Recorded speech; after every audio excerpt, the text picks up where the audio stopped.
Eu sempre rezo antes. Também.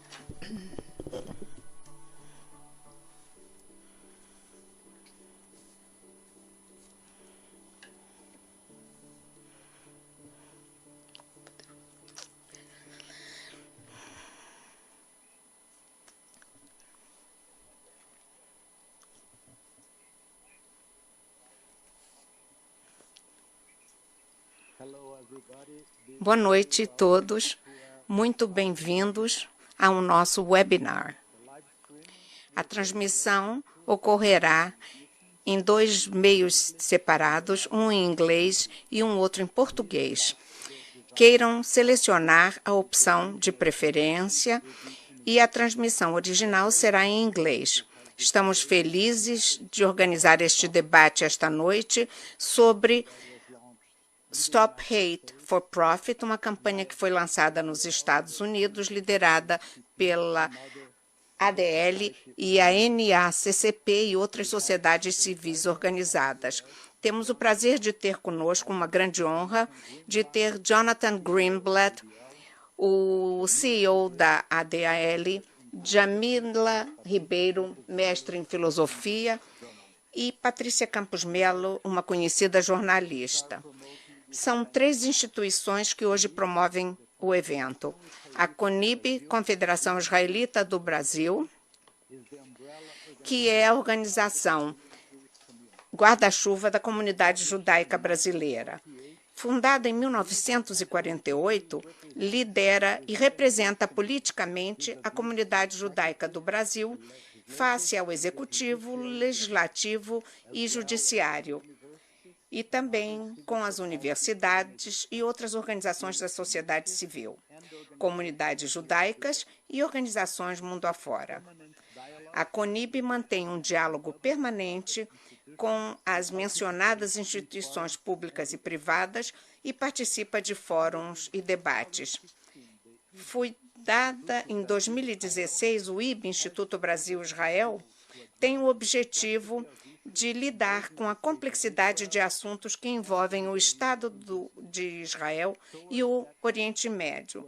Para tanto, trabalha como uma plataforma com as universidades, a mídia e a mídia social, organizando cursos, seminários, palestras, debates e viagens a Israel e aos territórios palestinos para os jovens e formadores de opinião. IBI representa paz entre israelenses, palestinos e todas as populações que vivem no Oriente Médio, se opondo a todas as formas de discriminação. E, de acordo com isso, a prioridade do IB é construir pontes através de um diálogo aberto com grupos na sociedade brasileira com os mesmos valores.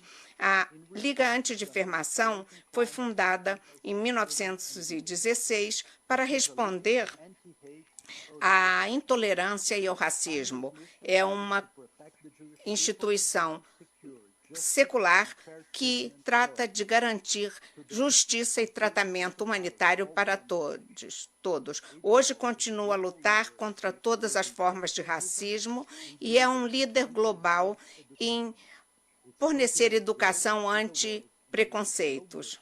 E sua missão diz que nenhum indivíduo sofra por intolerância, discriminação ou ódio. Como palestrantes, essa noite temos Jonathan Greenblatt, como já mencionei, CEO da Antidifamação, e neste cargo, Jonathan lidera todos os aspectos da organização anti-ódio, líder mundial. Antes de trabalhar na ADL, Greenblatt serviu na Casa Branca como assistente especial do presidente Obama, diretor do Escritório de Inovação Social. Ele assumiu esse cargo após uma longa carreira empresarial. Em 2009, Jonathan fundou o AFG, Tudo para o Bem, o maior banco de dados de oportunidades voluntárias na internet. Incubado na Google, a AFG desenvolveu uma estratégia inovadora de organizar as listas de voluntários no mundo. Jamila Ribeiro tem mestrado em filosofia política e é a coordenadora da coleção Feminismos Plurais e autora do livro Qual é o Lugar da fala. E quem tem medo do feminismo negro? Ela é fundadora do selo Sueli Carneiro e já deu importantes palestras nas principais universidades do mundo, incluindo Harvard e Oxford. Ela também tem uma coluna na revista El Brasil e Folha de São Paulo. Patrícia Campos Melo tem um diploma em jornalismo da USP e um mestrado em negócios e relatórios econômicos da NYU. Ela foi correspondente em Washington do jornal Estado de São Paulo e atualmente é repórter especial e colunista da Folha de São Paulo.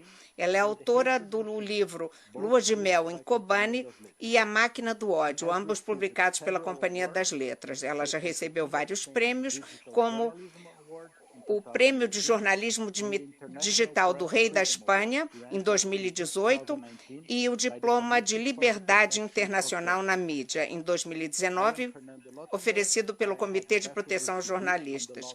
Eu, Fernando Lotenberg, tenho um diploma de bacharel em lei pela USP, tenho um mestrado em filosofia e teoria geral da lei e um doutorado em lei internacional da Universidade de São Paulo. Fui um fellow Fulbright no Lyndon Johnson School of Public Affairs, no Texas. Atualmente sou presidente da CONIP, vice-presidente do Latin American Jewish Congress e do Congresso Judaico Mundial e chairman da Fundação Memorial para a Cultura Judaica e membro. Vamos começar com uma introdução por cada um dos participantes.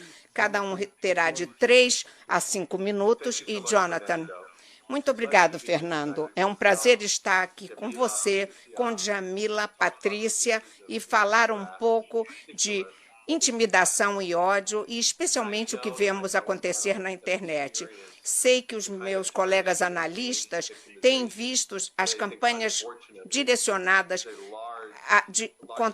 de ódio, e há um grande público com o qual teremos que falar. E há muito bem que vem da mídia social, mas temos que optar por passar nosso tempo de uma forma que possa acessar e ir contra a intolerância, o racismo, o ódio e o antissemitismo. E nós temos visto há 100 anos o antissemitismo de várias formas, e não só contra os judeus, mas contra todos os seres humanos.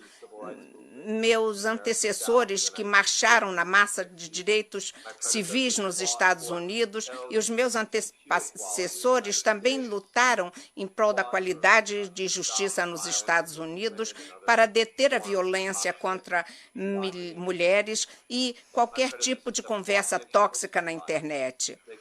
E queremos fazer dos Estados Unidos um lugar mais tolerante para as pessoas, independente de sua fé.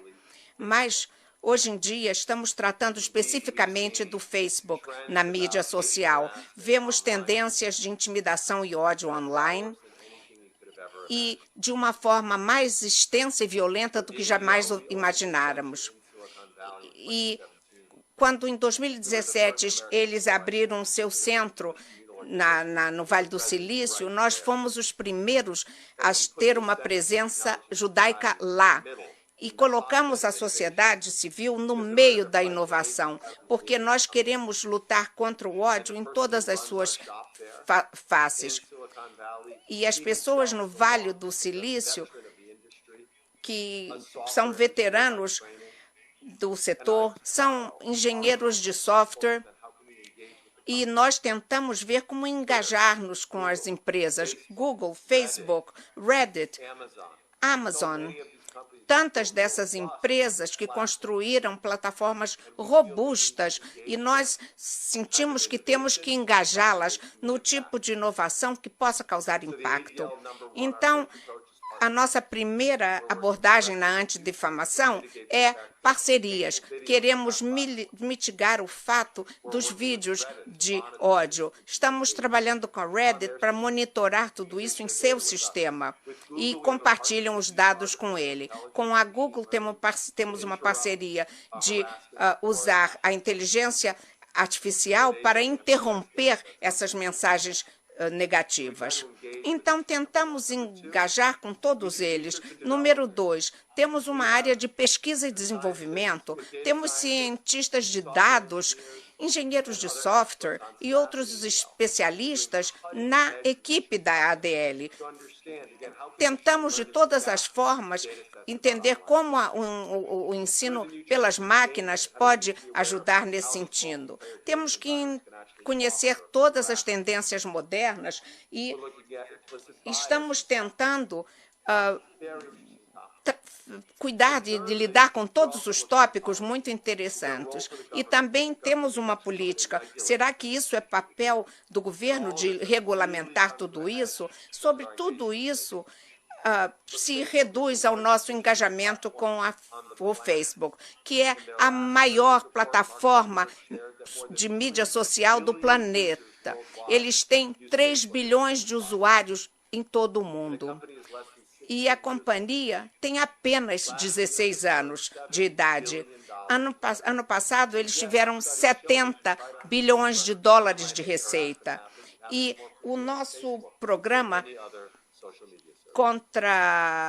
de parar o ódio para obter o lucro, na verdade, visa terminar com isso. A Liga dos Cidadãos Latino-Americanos, em todos esses lugares já lançamos o nosso programa. Estou muito entusiasmado de receber as suas perguntas, Fernando, para poder contar até onde nós já chegamos com o nosso trabalho. Muito obrigado, Jonathan. Foi muito esclarecedora a sua introdução. Agora eu quero então pedir a Jamila que faça a sua primeira apresentação. Bem, boa noite a todos e muito obrigado pelo convite. É muito importante ter esse tipo de interação e discussão aqui para o público brasileiro, porque aqui em nosso país, as mulheres negras são o foco central do discurso de ódio na mídia social, especialmente no Twitter. Mas primeiro eu quero apresentar minhas condolências a essa menina tão jovenzinha brasileira que vivenciou uma violência brutal. Ela tem apenas 10 anos e foi violentada pelo tio, engravidou e teve o direito de interromper a gravidez. E ontem, ou alguns dias atrás, uma pessoa de linha muito conservadora expôs seu nome, o endereço do hospital onde ela estava internada, e muitos fanáticos conservadores foram para a frente do hospital para cometer um outro ato de grande violência contra a garotinha. E é muito importante dizer que essas pessoas que foram ao hospital foi apenas porque uma pessoa expôs o nome da criança na mídia social. Então, eu sei que desde ontem a mídia social cancelou o perfil da mulher que tinha feito isso, mas é muito importante, especialmente esta noite, termos esta discussão para ver como a mídia social pode contribuir contra isso. E porque com todas as denúncias que foram postadas, o vídeo estava lá, e só ontem à noite cancelaram o perfil dessa mulher, que tinha exposto uma criancinha que estava sobrevivendo a uma situação muito brutal. Eu acredito que no Brasil a discussão é muito importante e, de acordo com o sociólogo o professor Luiz Valério Trindade, no Twitter, 1% dos posts são direcionados às mulheres negras. Esse professor disse que isso se deve ao papel ocupado pelas mulheres negras no Brasil. O Brasil foi um dos últimos países do mundo a abolir a escravidão e é óbvio que há raízes coloniais profundas nesse país. Eu fui várias vezes atacada na mídia social, especialmente no Twitter, e da última vez em que fui atacada, minha filha, que recebeu mensagens pelo telefone, e é muito importante dizer que no governo Bolsonaro aqui no Brasil, a extrema-direita tem um papel muito forte e, portanto, vivemos uma situação muito difícil. Mas como feminista negra, uma pessoa que confrontou diferentes tipos de opressão, quero dizer que no Brasil somos atacados pelos conservadores, mas às vezes também por pessoas que dizem que querem mudar a situação, mudar a sociedade, mas não sabem como discordar sem atacar, expor. E, portanto, sabemos que isso cria muito problema no nosso dia a dia, e muitas mulheres negras desistiram de falar sobre o dano psicológico que elas sofrem por causa desses ataques e de que forma como é difícil no Brasil, às vezes, conseguir entrar em um debate, sendo mulher negra, quando você desafia o lugar que foi imposto à mulher negra no Brasil. Pela primeira vez na minha vida, eu tive que ir a uma delegacia reportar um crime. Minha filha estava grávida, estava assustada, e eu fui à delegacia, e as coisas acontecem porque as pessoas não têm responsabilidade. Mas, em face dessa realidade, eu acredito que é importante não penalizar esses indivíduos, mas reagir e falar sobre a responsabilidade destas plataformas sociais. Então, eu e outras 3 organizações do movimento negro decidimos representar o Twitter no tribunal, porque nós acreditamos que nossa tese se baseia no texto do professor Adilson de Oliveira, que fala da exploração e do misoginismo nessa nossa sociedade. Então, eles precisam melhorar as políticas brasileiras, é preciso que se assuma a responsabilidade, porque não podemos esperar e conceder que essas empresas bilionárias continuem atacando. E já que há no Brasil um marco de direitos civis para a internet, não são respeitados. Portanto, nós fomos ao tribunal processar o Twitter. E tivemos que processar o Twitter, a plataforma, e como alvo, mulheres negras, alvo desse movimento reacionário, nós estamos diante de uma situação em que uma negra não pode nem contratar um advogado, nem processar uma empresa bilionária. Então, eu estou muito feliz de ter a oportunidade de termos esta discussão essa noite, mas também de obrigar, desta forma, as plataformas a assumirem a responsabilidade por esses discursos de ódio que têm como alvo as mulheres negras no Brasil. Muito obrigado, Jamila.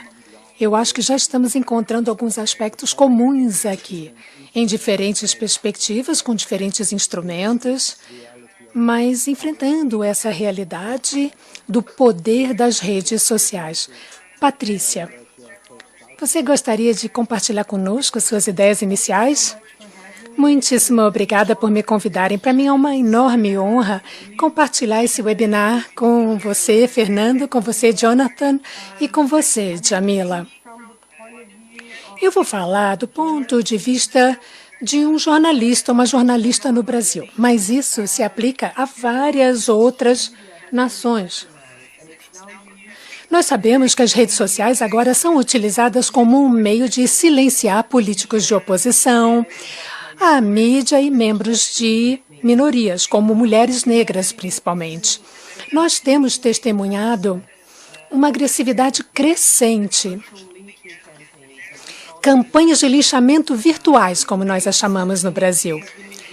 Isso tem sido utilizado não só pelo governo brasileiro, mas também por vários governos populistas do mundo todo, que nós chamamos de populistas digitais. Eles sabem como utilizar as redes sociais de uma forma muito eficiente.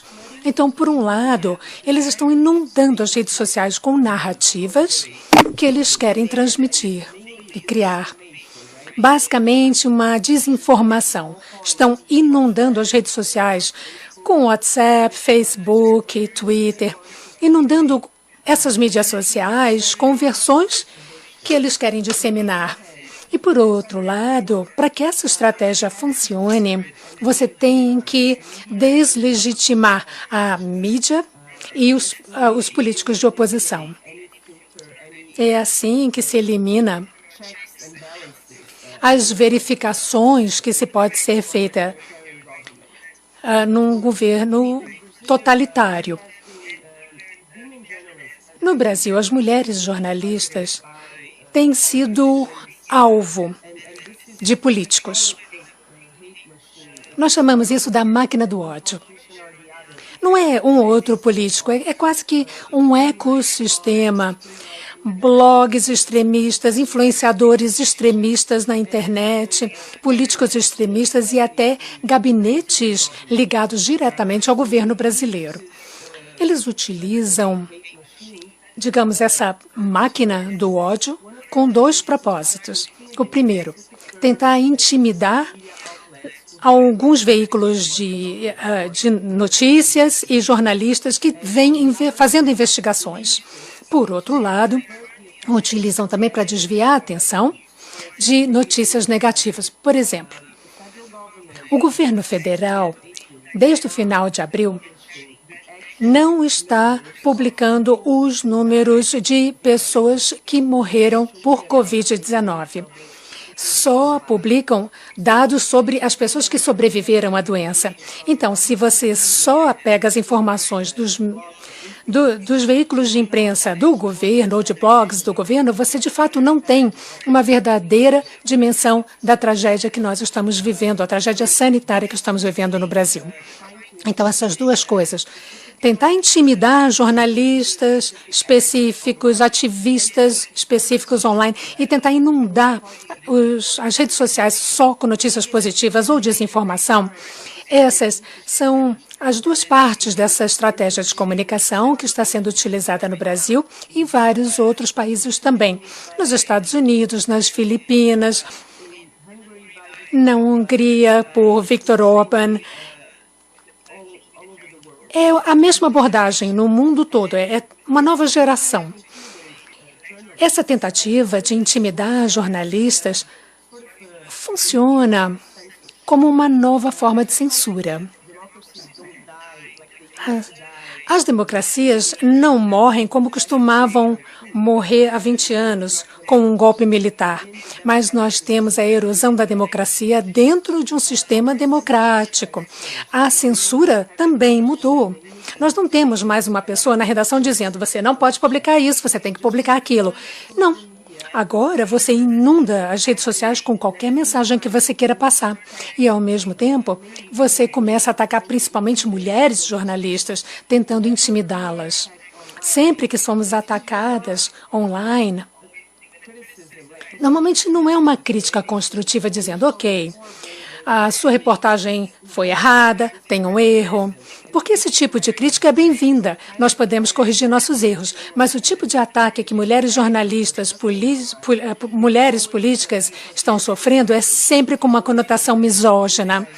Eles sempre vão criticar a nossa aparência, dizer que a gente é velha ou gorda, ou vão falar sobre a nossa família e vão dizer que nós estamos oferecendo sexo em troca de alguma coisa.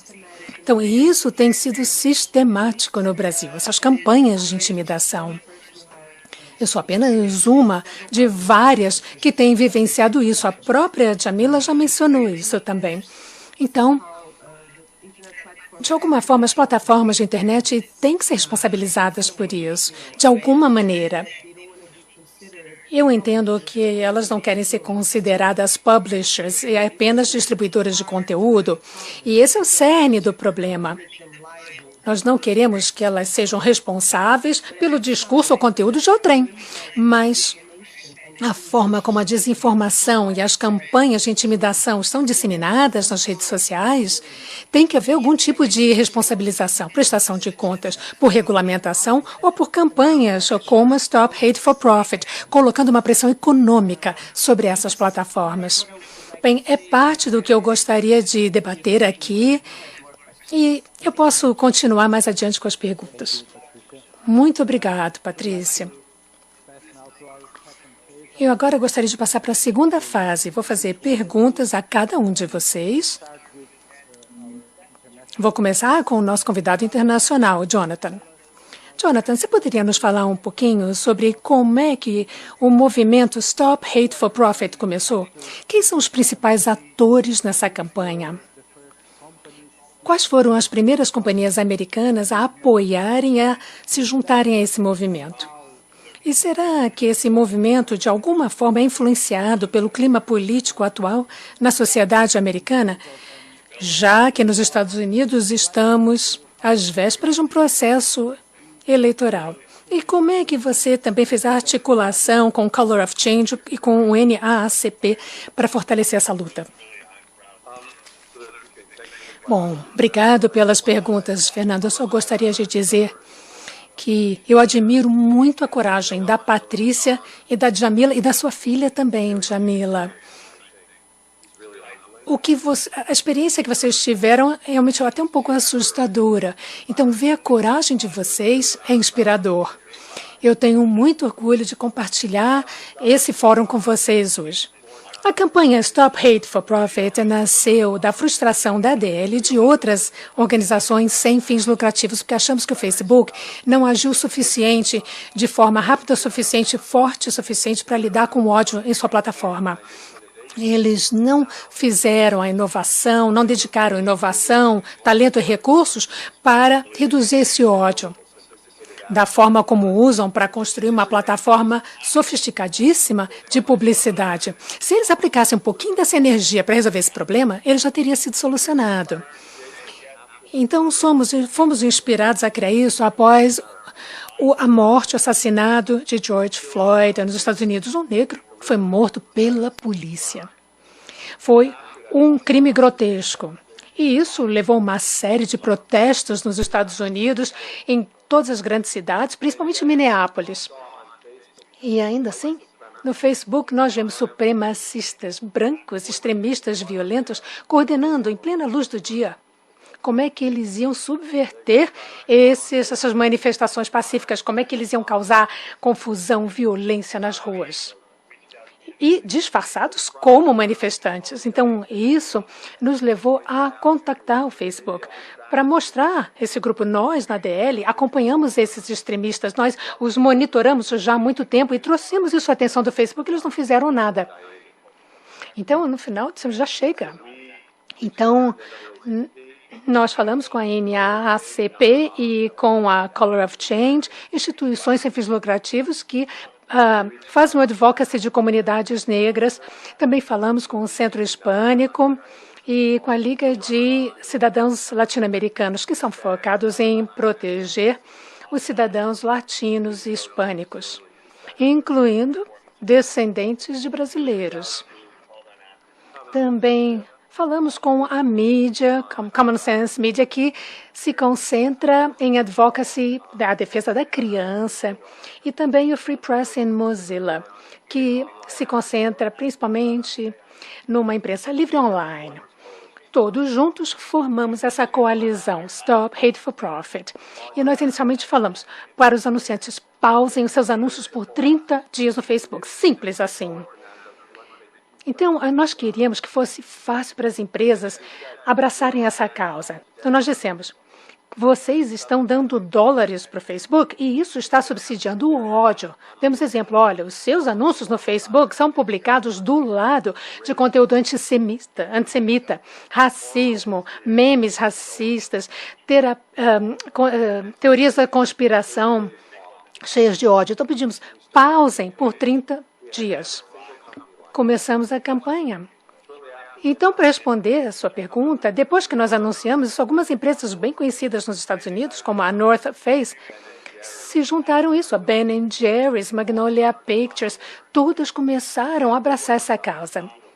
E aí, uma grande que entrou foi a Unilever. Aí depois a Verizon. E aí pronto, abriu a porteira. Então, não tínhamos nenhuma empresa participando no início. 3 semanas depois, tínhamos mais de 1.000 empresas abraçando essa causa. Algumas das marcas americanas mais icônicas, Disney, McDonald's, Coca-Cola, Starbucks, Microsoft, Levi's, Hershey's, Ford. Eu poderia continuar sem parar. Assim como muitas marcas globais, Unilever, Diageo, Heineken, Honda, Adidas e muitas outras. E temos mais de 100 instituições sem fins lucrativos, então são dezenas de milhares que foram abraçando essa causa. Eu posso falar mais sobre isso mais adiante, mas isso levou a algumas mudanças importantes por conta da campanha Stop Hate for Profit. Obrigado. Jamila, eu acho que você poderia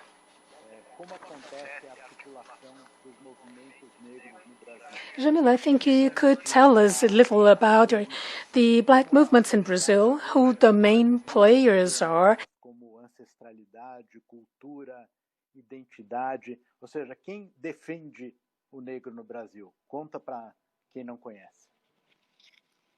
Bom, existem várias organizações do movimento negro. É importante sempre ressaltar o trabalho histórico dos movimentos negros no Brasil, uma vez que estamos falando de um país que foi um dos últimos do mundo a abolir a escravidão e que depois criou toda uma ideia romântica do não conflito racial no Brasil, que a gente chama do mito da democracia racial. Então, os movimentos negros fizeram um trabalho fundamental para que hoje no Brasil a população negra se reconhecesse como negra. Se hoje nos reconhecemos como um país de maioria negra por conta desse trabalho histórico dos movimentos negros, nós temos várias organizações atuando desde pensando políticas públicas, fazendo a discussão da segurança pública. O Brasil é um dos países mais violentos para com a população negra, sobretudo em relação à violência policial, quando falamos de homens negros, e em relação as mulheres negras, sobretudo na questão da saúde, da falta de políticas públicas.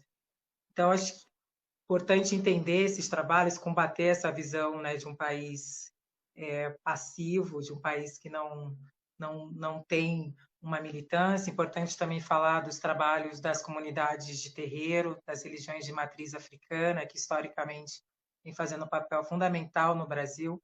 Importante dizer que essas religiões também sob ataque, infelizmente, sobretudo agora, durante o governo Bolsonaro, vários terreiros sendo atacados, sendo apedrejados, destruídos. Então, são trabalhos em várias frentes, sem dúvida nenhuma, com várias organizações.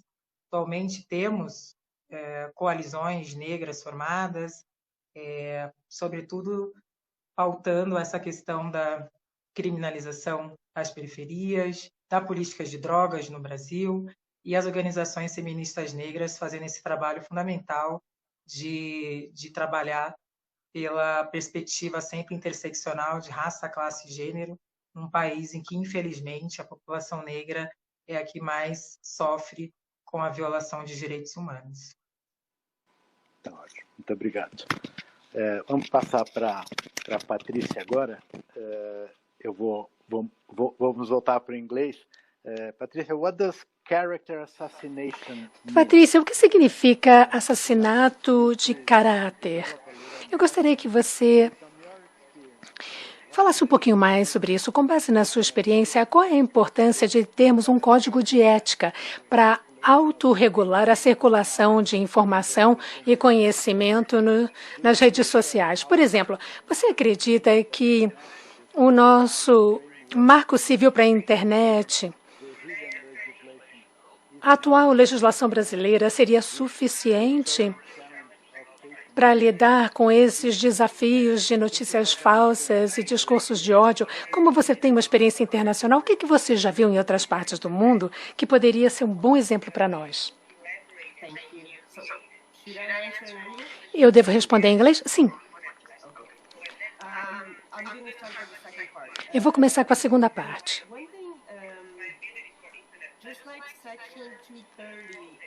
Assim como na seção 230 dos Estados Unidos, o nosso Marco Civil da Internet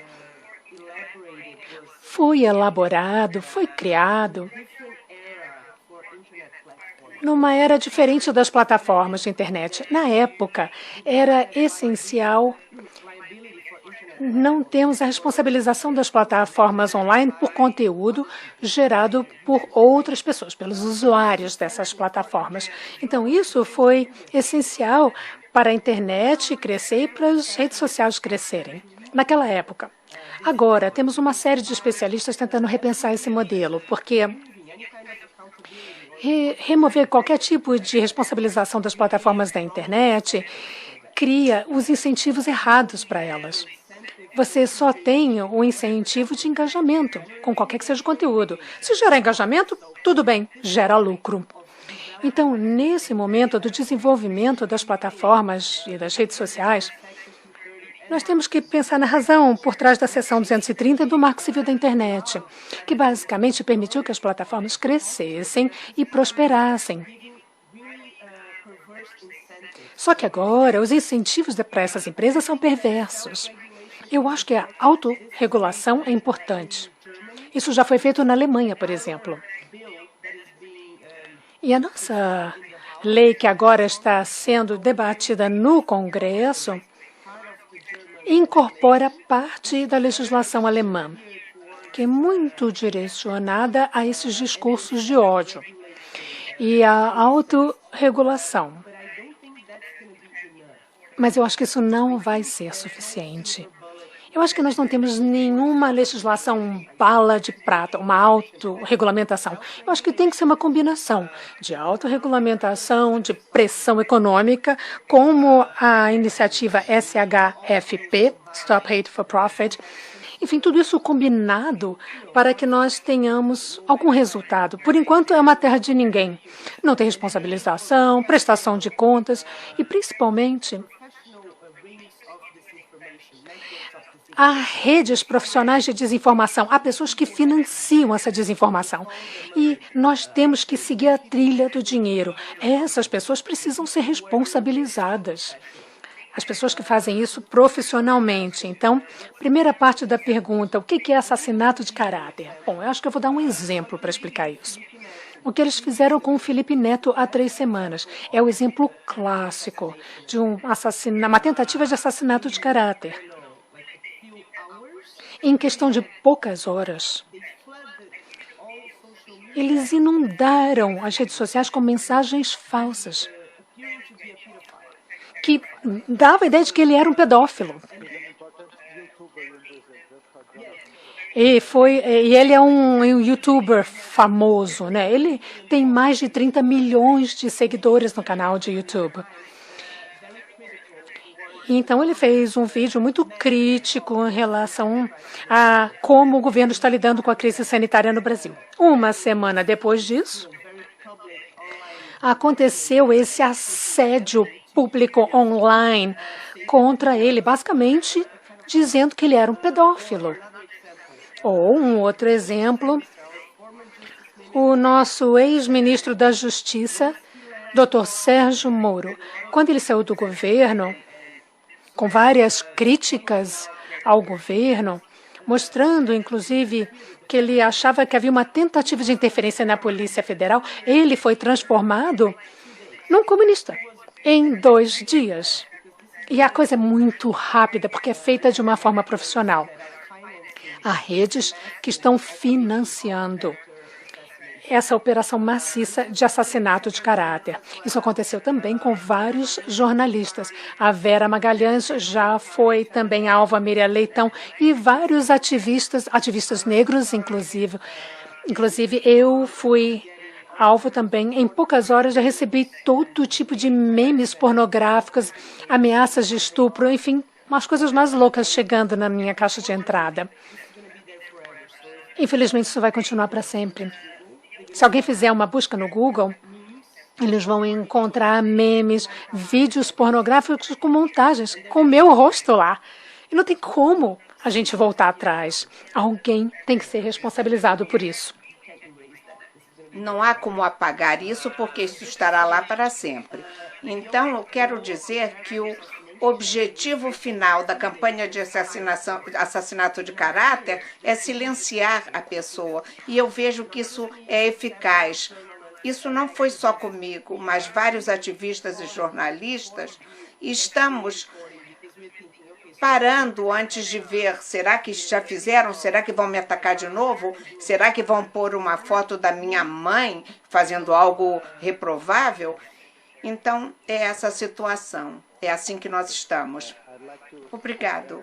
Eu queria compartilhar com você que nós e o IB estamos participando muito de perto, acompanhando essa nova lei no Congresso, e estive em uma sessão há 2 semanas sobre o discurso de ódio, e o Dr. Rony Weinsoff, um diretor nosso, também falou sobre este mecanismo de punição e será que deve haver uma autorregulamentação ou uma regulamentação de fora? Então, como estamos falando do discurso de ódio, quero pedir ao Jonathan que nos explique como vocês entendem o discurso de ódio no contexto americano, porque nós sabemos que a ADL é um player muito importante na monitoração do antissemitismo. Como você vê, então, esse crescimento do antissemitismo em todo o mundo? Bem, obrigado pela pergunta, Fernando. Eu aprecio ter me feito essa pergunta, porque o discurso de ódio é diferente em vários países. Por exemplo, fazer vídeos de pessoas na tentativa de difamá-los e degradá-los, isso não é o que nos Estados Unidos se chama de discurso de ódio. Um ataque às minorias. Não é o que os eruditos constitucionais têm em mente quando falam disso. E não há desculpa e é intolerável. E eu vou dizer o seguinte, há uma razão para que os jornais e as TVs e os rádios não mostrem este tipo de ameaças de fala vil, porque não faz parte de uma conversa razoável. Eu creio que podemos falar de leis e políticas dos Estados Unidos, como a Patrícia mencionou na nossa sessão 230, trata desta responsabilidade, mas a razão para você não ver isso nos Estados Unidos, na televisão, nas nossas redes de informação ou nos jornais, ou nas estações de rádio ou nos posters nas ruas, nos outdoors, é porque há diferença entre liberdade de imprensa e a difamação. Há uma diferença entre ideias e incitação. Tudo bem? Entendeu? Então, há uma diferença clara como o som de um sino. E, portanto, eu sei que temos que reconhecer que há uma certa relatividade moral em dizer que o discurso, a liberdade de expressão não permite isso. Eu não acredito em cancelar a cultura. Há uma tendência que advoga isso, mas eu não acredito isso. Há, no entanto, uma clara diferença entre conversas duras e ódio. Há uma diferença clara entre delinear o que é uma ideia provocadora nova e difamar o caráter de uma pessoa, ou assassinato de caráter, a ameaça às condições em que a pessoa pode ser ameaçada. Eu acredito que a Djamila e Patrícia, não sei, na verdade, se vocês são advogadas, eu não sou. E eu não vim a esta conversa como um erudito em Constituição, mas eu vim com um bom senso. Nós temos que tolerar o discurso duro, mas não o discurso maldoso, que tem por fim causar problemas às pessoas por causa de seu gênero, de sua raça, de sua religião, de sua orientação sexual, ou mesmo por conta de suas ideias políticas. Portanto, a ADL vem combatendo nesta frente há 100 anos, defendendo nossa Constituição e as liberdades que ela contém. Mas eu abomino o discurso do ódio. Então, há alguns que se escondem dizendo é liberdade de expressão. Não é. Nos Estados Unidos, você não pode gritar fogo quando há um incêndio. Você, por exemplo, não pode disseminar informações falsas e não pode fazer isso online também. E vou ainda falar uma última coisa. Por que essa palavra importa tanto? As empresas como Facebook, YouTube, Twitter e outras tantas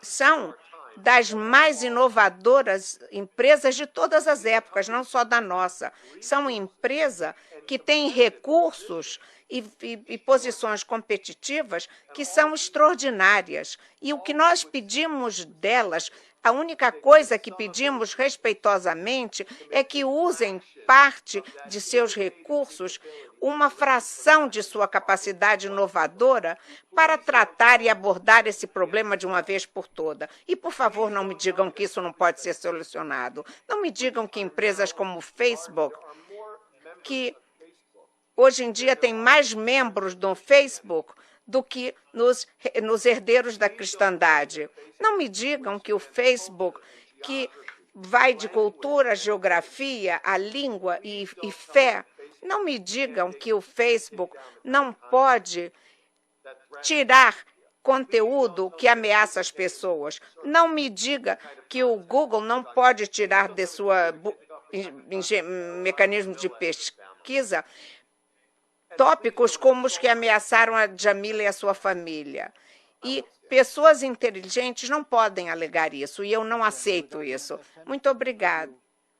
E você poderia nos dar as suas impressões sobre o antissemitismo e a tendência que vemos?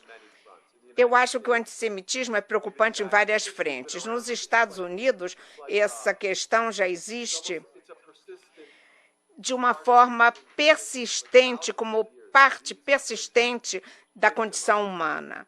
Milhares e milhões de judeus foram vitimizados, são estereotipados porque eram minorias em países maiores.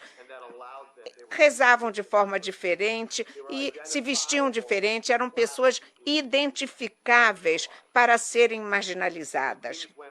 E quando as coisas davam errado nesse país, como na Roma antiga, ou na Europa medieval, ou na Rússia tsarista, na Alemanha nazista, na União Soviética, e com Hugo Chávez na Venezuela, você podia apontar, ou no Oriente Médio, você podia apontar os judeus e torná-los bodes expiatórios. Nós, há 40 anos, acompanhamos o antissemitismo nos Estados Unidos e, após um grande declínio, teve uma subida brusca agora, desde a década de 70. Intimidação, violência e vandalismo.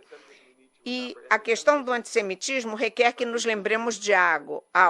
O ódio ao povo judeu não é um problema judaico.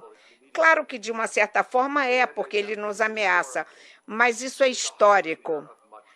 É um porto para coisas muito piores. É como um anúncio, um aviso que nos diz que o morticínio generalizado está para chegar. E, Fernando, nos Estados Unidos, nós temos acompanhado, nos Estados Unidos, na Europa, e vemos que sempre ele traz em sua tradução algo muito mais grave.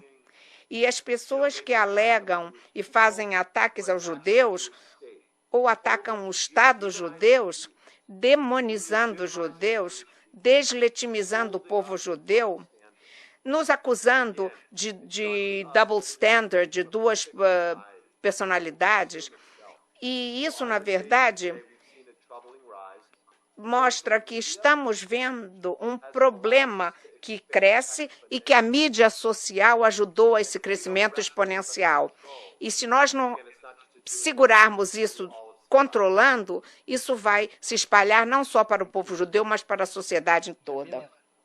Você mencionou Jamila, a sua fala inicial, you mentioned in your first livro, pensando como speech você fez uma pesquisa sobre decisões judiciais ligando casos de racismo, injúria racial, e ele detectou um padrão, né? Ou seja, juízes que decidem esses processos, eles veem, às vezes, o racismo, muitas vezes ou quase sempre, o racismo como um comportamento individual e não como algo estrutural, né? Como você acha que seria possível levar isso para a justiça brasileira no sentido de considerar essas questões desse racismo intergeracional, institucional, além dos aspectos simplesmente legais ou formais que fazem parte das decisões judiciais que nós temos por aqui?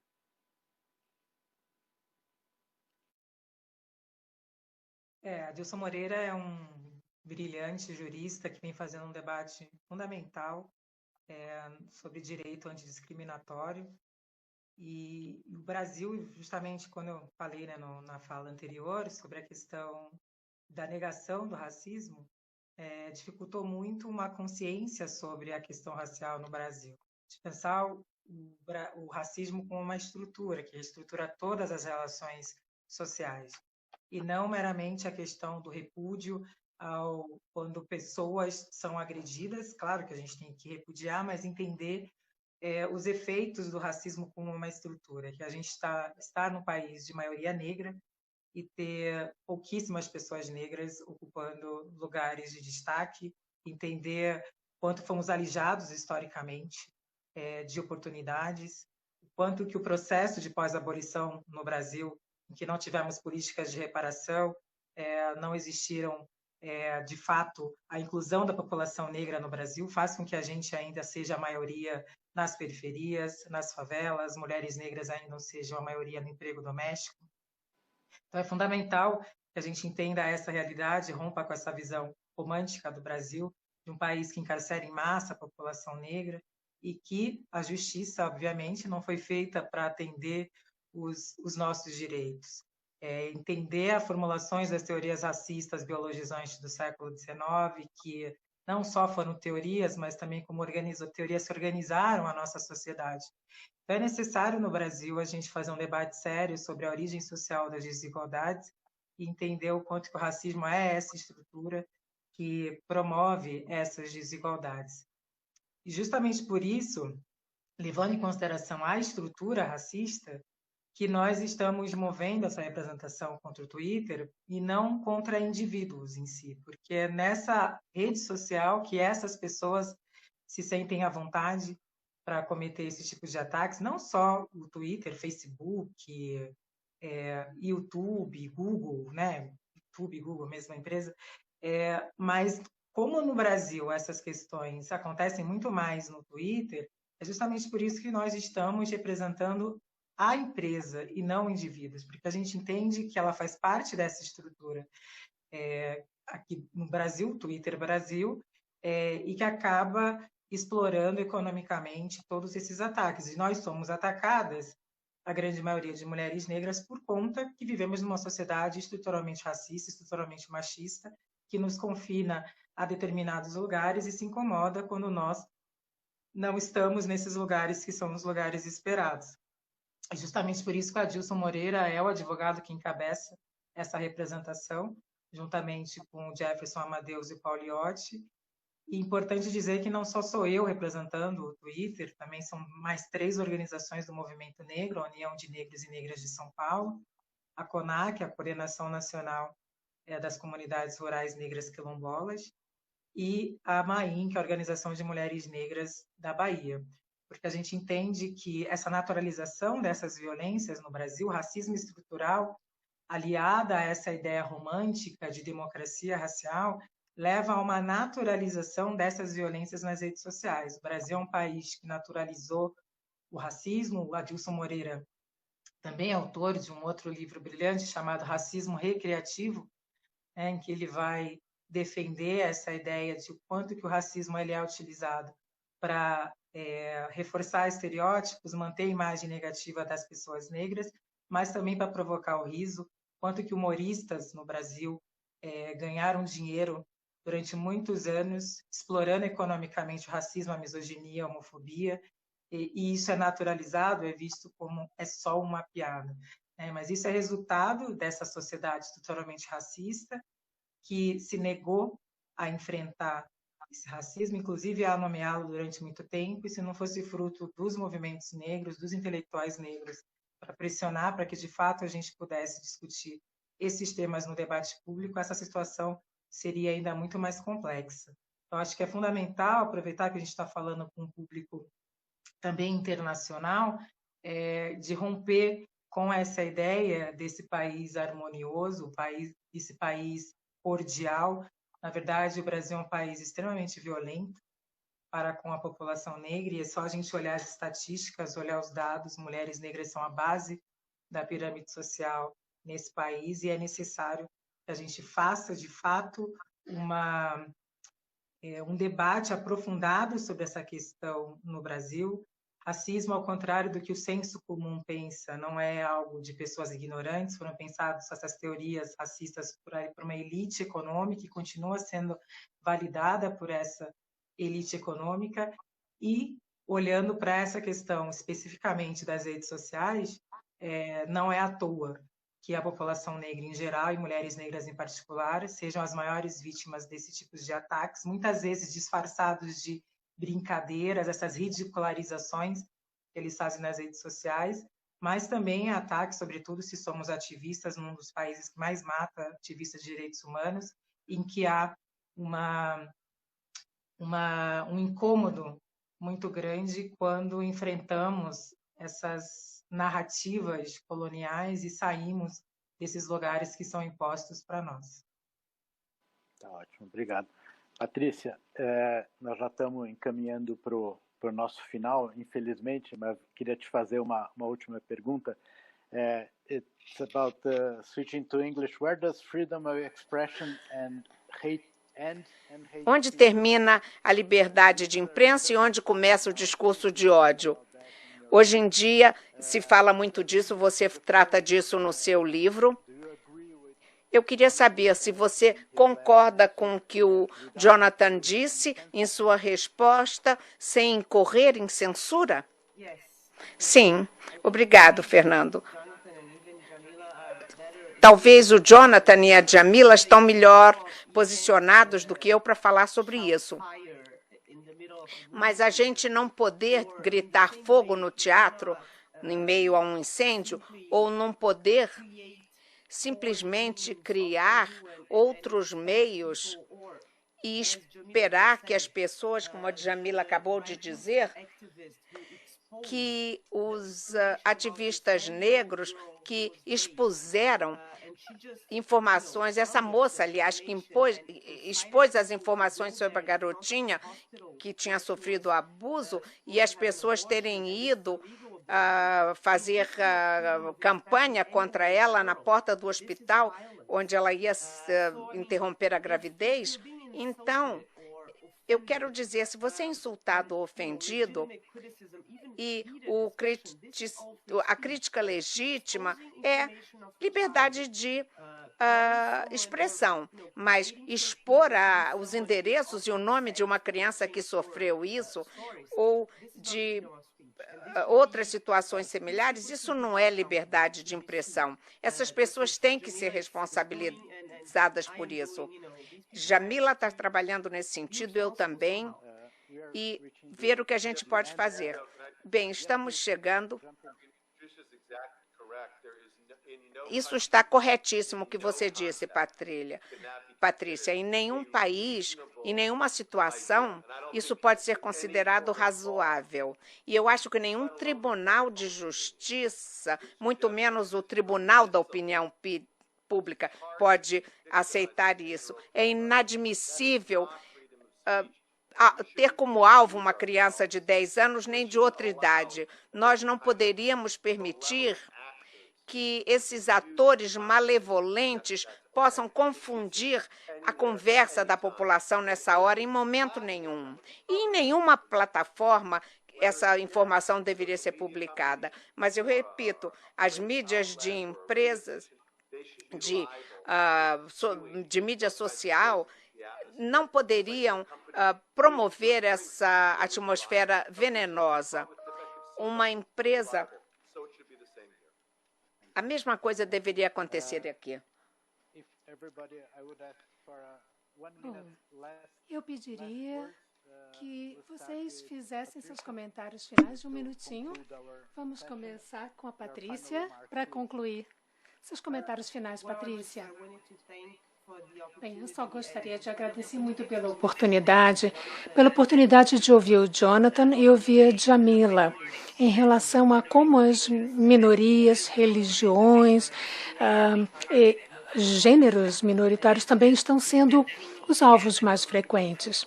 Então, eu sei que eu vou me repetir, mas, de novo, não há uma responsabilização. Mesma coisa, se você trabalha para a televisão ou para um jornal e você difama alguém e você dissemina discursos de ódio, você vai ser responsabilizado, tá certo? Isso deveria acontecer também com as plataformas da internet. É simples assim. Muito obrigada. Muito obrigado, Djamila. Então, agora eu vou falar em inglês. Sim, eu acho que é importante. Eu acho que é importante, eu gostaria de agradecer a oportunidade. É muito importante ter ouvido a Patrícia e o Jonathan. Jonathan, você foi inspirador também. Tudo que você disse me inspira. Ontem eu estava falando com o Luiz Valério Trindade, que é um professor que escreveu essa tese sobre o discurso do ódio na internet no Brasil. E ele me dizia sobre como essas empresas tecnológicas não são consideradas empresas de mídia e que é por isso que é tão difícil fazê-las entender que elas têm responsabilidade pelo que as pessoas escrevem nessas plataformas. Então, para mim, foi muito importante estar aqui hoje à noite. Essa discussão é muito importante. Eu acho que as pessoas precisam entender a diferença entre liberdade de expressão e discurso de ódio. As pessoas precisam entender que discordar é importante e é bom para a democracia. Elas precisam entender como discordar sem atacar as pessoas, sem ridicularizar as pessoas, sem tratar o outro como uma pessoa que você tem que eliminar. Você não precisa tratar o outro que discorda de você como inimigo. Mas devido a esse ambiente político que estamos vivenciando agora no Brasil, é muito difícil termos uma conversa saudável na internet. É por isso que eu faço o trabalho que estamos fazendo aqui no Twitter. E para mim foi muito importante ser parte dessa conversa hoje, porque eu acho que para o público brasileiro é importante que a população brasileira entenda que esse é um debate muito fundamental. Muito obrigado. Jonathan? Bem, eu gostaria de agradecer você, Fernando, e por hospedar esse webinário. Eu queria agradecer a Patrícia e a Djamila por sua coragem e bravura e pela verdade com que falaram aqui. E eu gostaria de agradecer também ao público por nos darem a oportunidade de compartilhar o nosso ponto de vista. Eu acho que isso não é um fenômeno novo. O antissemitismo não é novo. Isso faz parte da condição humana há milhares de anos. O racismo está no cerne das Américas, os Estados Unidos. Os Estados Unidos foram construídos com a escravidão. E a Djamila falou também sobre os escravos no Brasil que foram fundamentais para a construção do país. Então, o racismo, o antissemitismo não são novos. O que é novo é como as redes sociais permitiram que essas doenças se disseminassem muito além do que dissemina a Covid-19 e que crescessem muito mais rápido do que qualquer pandemia. E isso está tendo um impacto muito prejudicial, degradando as nossas instituições, derrubando a nossa sociedade, em última instância, minando a vida de todos nós. Então, assim como nós pedimos que os civis e as instituições, os governos e as empresas se juntassem em resposta ao novo coronavírus para acabar com essa pandemia, pedindo que as pessoas se comportassem de forma diferente, devemos pedir a mesma coisa das redes sociais, que elas se comprometam com um novo conjunto de comportamentos, que comece com respeito por seus usuários, que demonstre um compromisso com a igualdade, com a igualdade e o respeito a todos. De novo, desinformação, informação errada, isso não pode estar enraizado nos sistemas dessas plataformas. Eles devem isso não aos seus acionistas, aos grupos de interesse. Essas plataformas devem isso a toda a sociedade, em última instância, aos nossos filhos e netos. Então, de novo, Fernando, muito obrigado pela oportunidade de participar desse webinário. E eu gostaria de agradecer vocês três por compartilharem suas ideias conosco. Em nome da CONIB, do IB, foi um prazer ter a ADL, a Djamila e a Patrícia. Gostaria de lembrar-lhes que em novembro passado eu estive em Nova York para a reunião da ADL. Fui parte de uma mesa redonda que falava sobre esse debate e discutiu o antissemitismo em muitos países. E eu tive a oportunidade de ouvir o Sacha Baron Cohen falando, não é? Então, foi uma fala muito interessante. Se não ouvirem, procure na internet ADL Sacha Baron Cohen. Ele foi honrado com um prêmio pela coragem que ele mostrou. Há quase 20 anos ele já fez uma forte crítica ao Facebook. Ele disse: se o Facebook existisse na década de 1930, provavelmente o Facebook publicaria a plataforma de Hitler do nazismo. Permitiria isso. A Patrícia escreveu no livro dela, ela fez um paralelo entre a força do rádio no período nazista e o poder das redes sociais hoje em dia.